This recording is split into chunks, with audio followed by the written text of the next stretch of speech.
Avram Avinu served Hashem through loving kindness.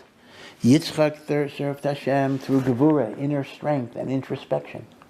Yaakov combined them in what is called Tiferes, beauty, which is the mizug, the shiluv, the integration of these different forces. So the Alter of Kelm says, to be a tzaddik in your own right, even though your father is already a tzaddik, is actually a harder accomplishment than to be a tzaddik coming from a Russia. If you're a tzaddik coming from a Russia, once you're makar the emes, once you understand that you have to serve God, then it's obvious you have to break away from your past and achieve your own identity. But for a Yitzchak to become a carbon copy of Avram would have been the most natural thing in the world. Who could fault him if he would simply follow the derech of Avram? And yet Yitzchak did not follow the derech of Avram. Yitzchak became a tzaddik in his own right.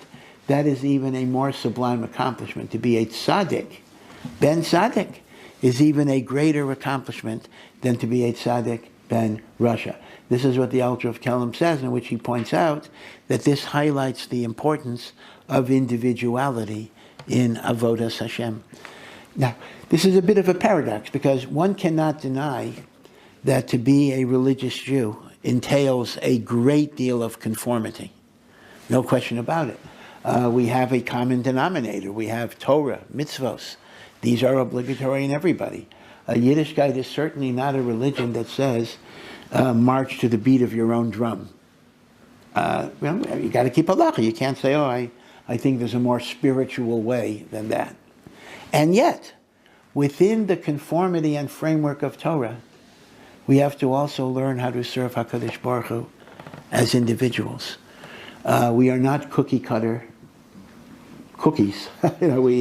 We have this identity. This is why tribes are so important. Again, this will come up much later in the Torah.